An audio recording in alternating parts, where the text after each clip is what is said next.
Halo, Assalamualaikum warahmatullahi wabarakatuh. Terima kasih untuk yang sudah datang ke channel aku. Kalau belum subscribe, tolong jangan lupa di subscribe, kemudian bunyikan lonceng, dan jangan lupa kasih like serta komentar biar aku makin semangat ya.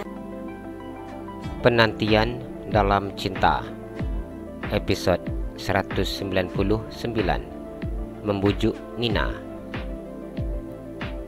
Johan dengan bersusah payah membujuk Nina. Mana mungkin ia bisa membiarkan Nina pulang sendiri ke Jakarta setelah peristiwa buruk yang menimpa Feni membuat ia semakin takut dan selalu waspada. Ia menarik nafas dengan panjang dan kemudian menghembuskannya secara perlahan-lahan.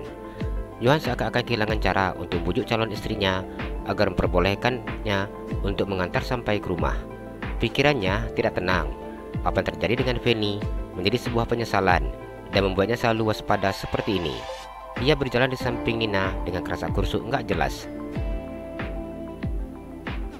Nina tersenyum kecil ketika melihat tingkah Johan yang seperti ini. "Sayang, boleh ya Mas antar?" Nina memandang Johan dan menggelengkan kepalanya. "Mas cemas bila adik berangkat sendiri. Mas janji hanya mengantar saja," Johan berucap dengan raut wajah yang serius. "Tidak ada yang harus dikhawatirkan Mas, Nina akan baik-baik saja," Nina tersenyum meyakinkan Johan. Johan diam tanpa berkata apa-apa. Entah bagaimana caranya dirinya untuk menjelaskan kepada Nina betapa ia mencemaskan Nina. "Mas mohon, jangan keras kepala. Meskipun pelaku dari pembunuhan istrinya sudah tertangkap, bukan berarti Johan bisa lengah begitu saja." Nina memandangnya dengan besarkan matanya. "Mas bilang Nina keras kepala?" tanya Nina. Johan tersenyum dan menganggukkan kepalanya.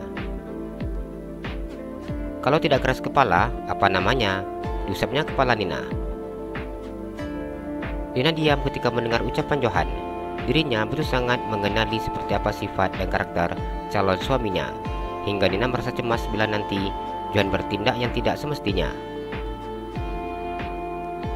"Mas janji dek, begitu adik sampai di rumah, Mas akan langsung ke bandara untuk pulang ke Surabaya," Johan berkata dengan penuh keseriusan. Nina tetap gak percaya Mas. Mas paling pandai mencari kesempatan dalam kesempitan. "Yakinlah sayang, Mas tidak seperti itu orangnya. Mana mungkin Mas tega. Mas tidak akan mengambil kesempatan dalam kesempitan sayang." Nina menahan senyumnya ketika mendengar gombalan calon suaminya. Randi sejak tadi berjalan di belakang ayah dan ibunya, berusaha untuk menahan tertawanya. Ia harus mengakui bahwa ayah dan ibunya begitu sangat serasi. Mereka sama-sama cantik dan tampan. Ayahnya memiliki sifat yang begitu sangat terbuka dan terlalu jujur dengan perasaannya. Ayahnya tidak pernah malu untuk mengutarakan perasaannya melalui sikap dan juga lisannya. Berbeda dengan ibunya yang begitu sangat malu-malu, namun memiliki rasa cinta yang sangat besar. Sifat Johan dan Nina yang seperti ini menjadikan pasangan ini terlihat mesra, romantis, dan menggemaskan bagi siapa saja yang melihatnya. Johan memutar kepalanya dan melihat ke belakang. "Tolong bantu ayah nak," Johan berkata dengan berbisik. Dalam kondisi seperti ini sudah pasti ia sangat membutuhkan pertolongan Randi untuk membujuk ibunya.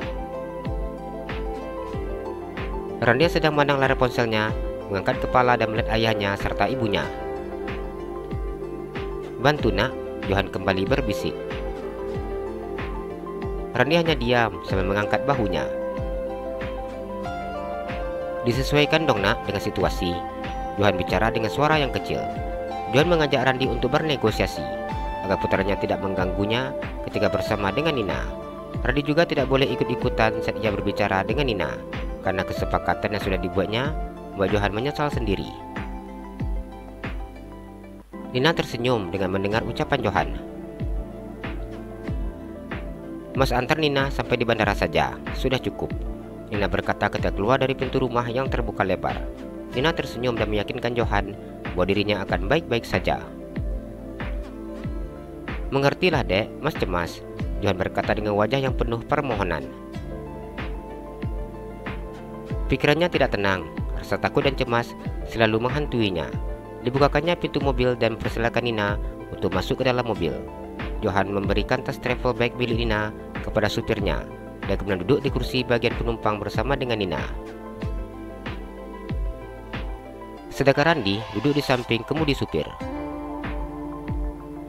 Di dalam mobil ini terasa amat sepi ketika ayah dan ibunya hanya duduk diam tanpa berbicara satu kata pun. Randy duduk di samping kemudi supir, sedikit menolehkan kepalanya ke belakang. Dilihatnya, ayah dan ibunya yang hanya diam. Dari wajah ayahnya, terlihat bahwa pria itu sangat tidak tenang dan cemas. Apa yang terjadi terhadap Mama Fanny pasti akan memberikan rasa trauma tersendiri untuk ayahnya. Randy memahami itu. "Dek, boleh ya sayang, Mas antar. Mas janji langsung pulang ke sini." Johan berbicara setelah cukup lama diam dan termenung. Nina diam saat mendengar ucapan Johan. "Kalau aku aja nganterin ibu, gimana ya?" Randy memberikan penawaran. "Jangan, nggak boleh. Biar ayah saja." Dengan cepat Johan menolak. "Aku pasti akan menjaga ibu dengan baik ya."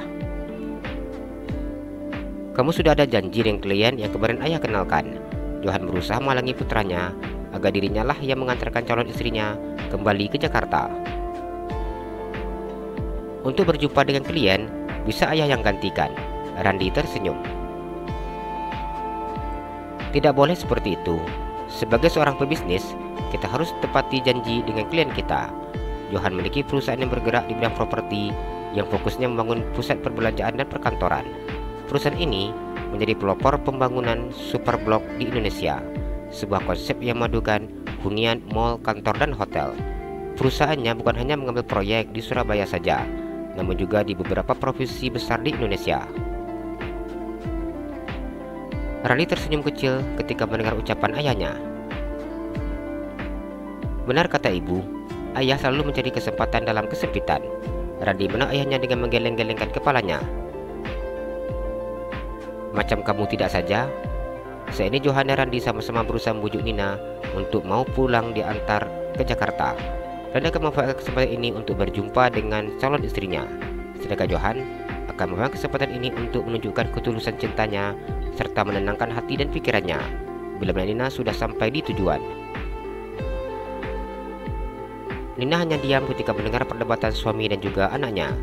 Kedua pria itu sedang berebutan untuk mengantar dirinya pulang. Nina tahu bahwa kedua pria itu memiliki misinya masing-masing. "Ibu mau aku yang nganterin atau ayah?" Randy tersenyum memandang ibunya yang duduk di belakangnya. "Ibu pulang sendiri," jawab Nina. "Mas antar ya dek." "Mas akan langsung pulang dek. Janji deh. Ini mas sudah angkat 2 jari." Dia mengangkat 2 jarinya sebagai tanda bukti sedang berjanji. Nina dia menang 2 jari calon suaminya. "Kalau adek masih nggak percaya dengan 2 jari, mas tambah nih 3 jari lagi. Jadi totalnya 5 jari." Johan mengangkat 5 jarinya. Nina pulang sendiri. Nina memalik wajahnya ke jendela di sampingnya.